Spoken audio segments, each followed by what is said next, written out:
Aujourd'hui, beaucoup de marques parlent du service client comme étant quelque chose de très important, c'est un levier stratégique, mais les clients ne le perçoivent pas forcément. Finalement, comment écouter, traiter un client satisfait pour qu'il revienne sur cette marque? Finalement, comment faire des pépites à partir de pépins? C'est le thème qui nous anime aujourd'hui et quoi de plus pertinent d'en parler que le secteur aérien, des compagnies aériennes, Hop en l'occurrence. Et j'ai autour de la table Hélène Abraham qui est directeur commercial marketing produit de Hop et couvre à ce titre l'ensemble du parcours client tout en définissant les produits en amont. Et Nadera Malki qui est manager de la relation client, même responsable de centre, on peut le dire, pour Bluelink, qui est le partenaire de Hop. C'est-à-dire qu'à chaque fois que moi j'appelle en tant que client la compagnie Hop, je tombe sur vos équipes. Hélène, on va commencer par vous aujourd'hui. Pouvez-vous nous présenter en quelques mots le métier de Hop? Alors Hop est à la fois une compagnie aérienne et une activité, puisqu'en fait on parle de l'activité de Hop Air France, puisqu'en fait aujourd'hui dans mon activité c'est à peu près 600 vols par jour, une centaine d'appareils qui vont de la TR-42 jusqu'à l'Airbus A321, c'est-à-dire d'un avion de 50 sièges jusqu'à 200 sièges, et c'est une activité qui en fait correspond au vol court courrier du groupe Air France KLM en France, et la France a la particularité d'être le réseau aérien le plus dense de toute l'Europe. On ignore souvent ce point, mais même si nous avons un réseau d'autoroutes et un réseau de TGV extrêmement dense et présent en France, en fait l'avion a toute sa place dans la mobilité et on voit que la mobilité est toujours quelque chose sur lequel la demande est en augmentation. Et finalement, quels sont les grands enjeux auxquels vous êtes confrontés dans ce secteur? Les enjeux donc, pour Hop Air France, dans notre activité de transporteur, nous sommes dans un monde de service. Donc ce qu'attendent les clients, c'est que le service soit délivré. Le service délivré sur le court courrier, c'est la sécurité, qui n'est pas négociable, la régularité, la disponibilité de l'avion et aussi la ponctualité. On est dans des vols très courts. Notre clientèle, c'est à la fois de la clientèle d'affaires, qui a des rendez-vous, qui a des taxis, qui a des enjeux et une journée à préparer. Et puis une clientèle plutôt tournée vers le loisir, des gens qui vont aller dans leur famille, dans leurs amis, ou qui vont tout simplement partir en week-end ou retrouver leurs enfants, puisque nous transportons beaucoup d'enfants non accompagnés, qui vont de chez papa à chez maman ou de chez papa à chez mamie. Et donc notre enjeu sur le service, c'est d'apporter un service sans couture aux clients dans un monde du transport qui reste magique, parce que malgré tout, on confie sa vie à un équipage. L'avion, il quitte le sol pour retourner vers le sol. Et donc c'est toujours beaucoup d'inquiétude de la part des clients. Notre métier, et nous sommes tous des professionnels, c'est d'apporter ce service à tous les moments et à tous les points de contact aux clients. Alors, le secteur aérien est évidemment, comme je le disais au début, source de nombreux mécontentements potentiels ou de nombreuses inquiétudes d'ailleurs. Est-ce qu'aujourd'hui vous êtes en capacité de repérer ces clients satisfaits, même s'ils ne s'expriment pas? Et quels sont les principes qui vous guident pour traiter, répondre, gérer ces clients mécontents? Alors votre thème que je trouve vraiment juste, c'est que des pépins dans notre métier, il peut y en avoir à toutes sortes de parcours. Ça peut être un accident sur l'autoroute qui fait qu'on a du mal à rejoindre l'aéroport. Ça peut être des enjeux météo, la pluie, le vent, le brouillard. Les avions atterrissent tout le temps, presque partout, mais pas toujours. Et puis ça peut être effectivement toutes sortes d'aléas. Donc notre métier, c'est à la fois de rassurer les clients et c'est très important d'expliquer. Je crois que lorsqu'on donne des explications qui sont les plus justes possibles sur ces petits pépins, les clients comprennent. Et malgré tout, même si pour un client d'affaires, ne pas pouvoir atterrir sur l'aéroport qui était prévu parce qu'il y a du brouillard et être dérouté sur un autre, c'est pas très agréable. Nous organisons toute la prise en charge du client pour l'amener à sa destination finale.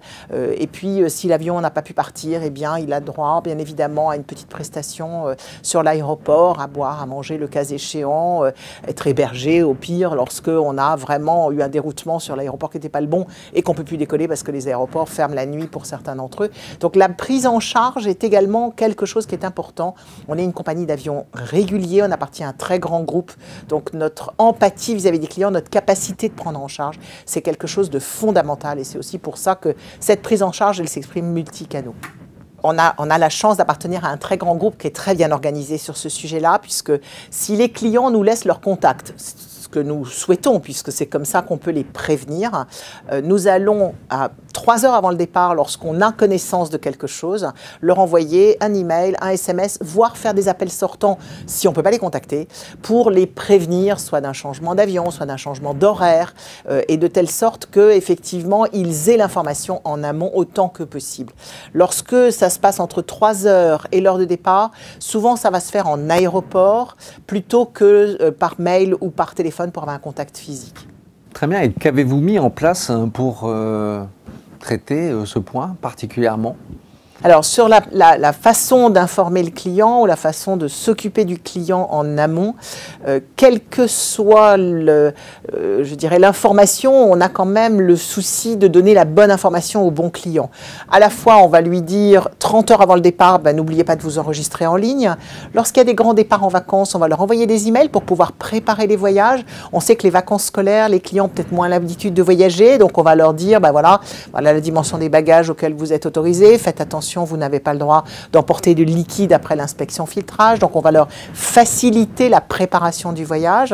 Et selon la typologie de client, eh bien, on va répondre à leurs attentes. Un client d'affaires qui a l'habitude de voyager n'a pas besoin qu'on lui rappelle que la petite bouteille d'eau ne passe pas à l'inspection filtrage ou que s'il voyage pour 48 heures, il faut avoir ses produits de toilette dans un petit sachet, maximum 100 ml, etc. Mais notre métier, c'est encore une fois le monde du service. Et chez Opère France, on a le souci de pouvoir envoyer à des clients des informations dans des délais préalables au vol ou postérieurs au vol pour savoir si ça s'est bien passé. Nous interrogeons énormément nos clients. Nous sommes comme beaucoup d'entreprises, nous mesurons ce qu'on appelle le Net Promoter Score, la différence entre les promoteurs et les détracteurs. C'est un petit peu le sujet de votre chronique ou de votre émission. Et c'est effectivement pour nous aussi un bon calibrage que nous mesurons à l'intérieur du groupe et que nous mesurons spécifiquement pour le court courrier de Opère France.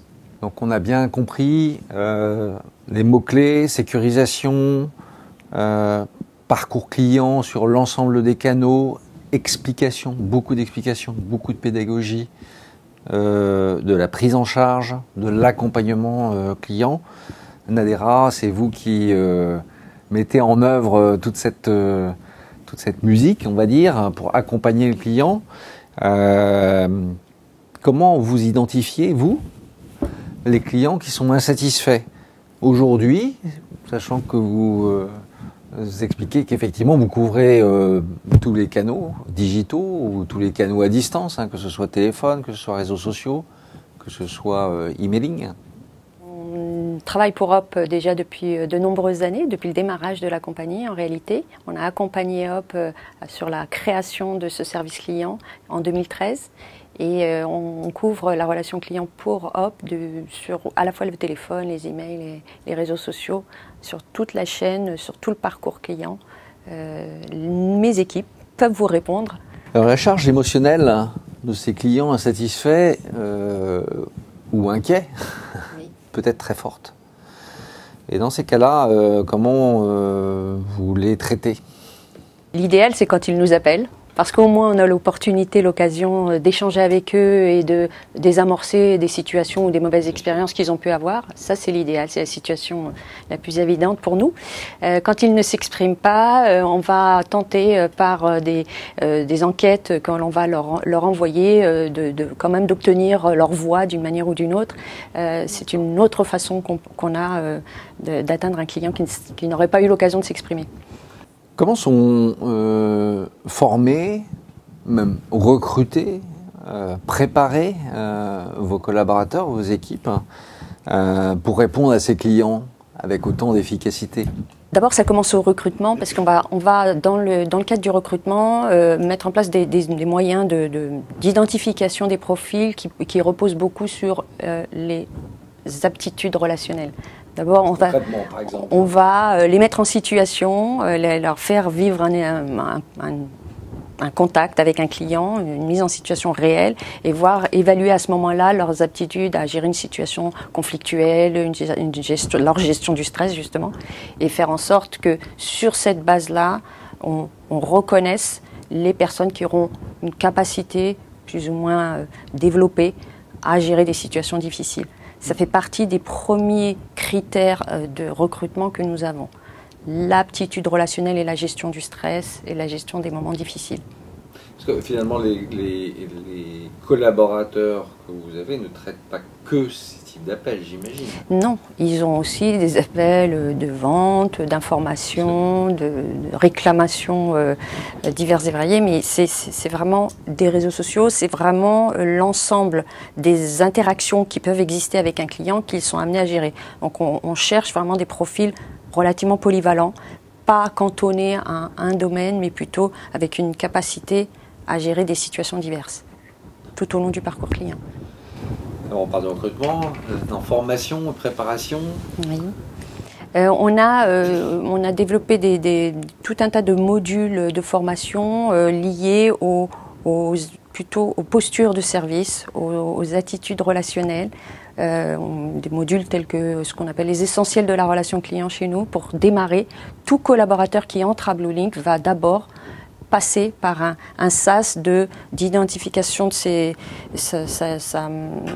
capacités relationnelles à distance, puisque vous savez qu'à distance c'est encore plus compliqué, tout passe par la voix, donc comment, avec très peu de contact visuel, très peu de visibilité sur le client, réussir à créer une émotion, un lien, une interaction qui permettent l'échange positif pour le conseiller comme pour le client. Donc on va s'attacher plus particulièrement à identifier ça pendant la formation et délivrer les modules qui conviennent aux conseillers. C'est vraiment ça qui est pris. Alors ça dépend, ça peut aller de 2 jours minimum au démarrage. Et puis après, quand on va mettre en place des modules de formation continue, on peut aller jusqu'à 5 jours, 6 jours, selon l'affectation du conseiller et le fait qu'il soit plus ou moins exposé à la réclamation, par exemple. On va aller un peu plus loin en lui délivrant des modules sur la gestion des conflits, par exemple, sur comment désamorcer une situation difficile. Ça va être des modules spécifiques qui vont être donnés aux conseillers, en plus des modules standards. Non, ça c'est sur le téléphone beaucoup, mais oui. Sur les réseaux sociaux et sur pareil, c'est pareil. Sur les réseaux sociaux, ça va être des capacités rédactionnelles qui vont être évaluées, notamment lors du recrutement, mais aussi en coaching, en accompagnement terrain. On va veiller à ce que le collaborateur suive des ateliers d'écriture. On fait des séances de calibrage pour que les conseillers comparent avec leur manager et leur formateur et calibrent la façon dont on peut rédiger un post, un tweet, un email, pour qu'ils correspondent à la fois à la situation que vit le client, à ses attentes, à ses demandes, mais aussi à l'image de marque que l'on représente. C'est-à-dire de respecter les éléments de langage de la marque, faire en sorte que tout ça soit retranscrit, quel que soit le type d'interaction qu'on a avec le client. Est-ce que vous pensez aujourd'hui obtenir qu'un client satisfait, finalement, redevienne fidèle à Hop, ou conserve son attachement à Hop ? Parce que finalement, c'est le thème de notre... oui, mais le moment de la réclamation, le moment de l'interaction avec la marque à distance est un moment fondamental. Si le client nous appelle, c'est clé. Si le client nous appelle, fait la démarche de nous contacter, c'est qu'il a envie d'être en relation avec cette marque.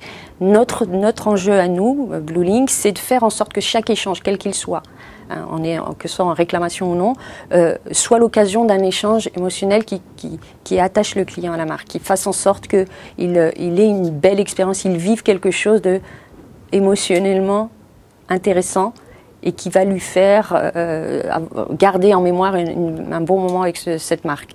Ça, c'est vraiment, et quel que soit, encore une fois, le moment du parcours client, on va s'attacher à ça. Vous avez une belle histoire à nous raconter?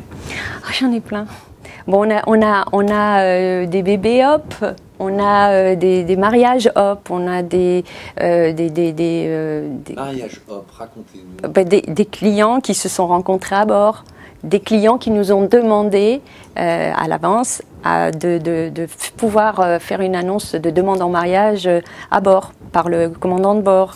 Extraordinaire. Oui, mais enfin, il se passe des choses sur les avions. Enfin, là, on parle des avions, mais de manière générale, dans la relation client, on vit quand même des moments assez exceptionnels de la vie des clients. On participe d'une certaine manière à la vie des clients. On arrive à des temps forts de la vie des clients qui sont assez inattendus et exceptionnels de notre côté. Et ça fait partie des choses qui motivent nos conseillers qui peuvent parfois vivre des moments difficiles, mais voilà. Le lien humain, le Humanly digital qui fait partie de nos signatures, c'est ce qui fait que nos conseillers retrouvent de l'engagement chaque jour.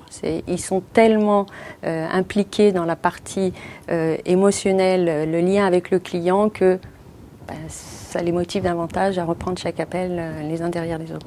Donc si on revient à comment je transforme un client insatisfait en un client fidèle à la marque, est-ce que vous avez mis en place des indicateurs particuliers? Oui, des indicateurs et des démarches. C'est-à-dire qu'un client qui nous exprime sur les réseaux sociaux qu'il n'est pas content, on va s'assurer qu'il est rappelé, qu'on comprenne pourquoi il est mécontent et qu'on lui donne de la visibilité, de l'information, qu'on fasse de la pédagogie autour de l'événement qu'il a vécu. Ça va faire partie des méthodes systématiques de reconquête, de renouer un lien avec le client qui a vécu une mauvaise expérience. Par exemple. Donc ça ne s'arrête pas finalement au seul contact. Ça ne s'arrête pas qu'au seul contact. Beaucoup en amont, beaucoup en aval. Voilà, et on va par exemple. Qui est repéré. Absolument, on va pousser des enquêtes de satisfaction pour vérifier la perception qu'a eu le client du contact qu'il a eu avec nous. Et si le contact s'est mal passé, on va le rappeler derrière pour essayer à nouveau de comprendre ce qui s'est passé et lui donner des explications, voire lui trouver une nouvelle solution qui va faire que il ne reste pas sur une mauvaise expérience avec la marque. On parlait des indicateurs NPS tout à l'heure, on parlait, qui est un des indicateurs évidemment de recommandation et donc de fidélisation. Est-ce que c'est quelque chose que vous avez mis en place? Comment vous en servez? Oui, on s'en sert, on le monitor, on le reçoit, on le monitor chaque semaine avec nos équipes, on le regarde, on l'observe et on essaye d'évaluer qu'est-ce qu'il y a dans l'expérience du client, qu'est-ce qui a généré une bonne perception ou une bonne recommandation, une mauvaise recommandation. Et ça participe du même processus, c'est-à-dire j'ai une information qui m'est donnée par le client, un message du client, comment je l'interprète, comment je l'analyse, et ensuite comment je travaille avec lui derrière pour l'améliorer ou le développer, parce que parfois on est quand même bien recommandé. Et ça, on va aussi l'exploiter.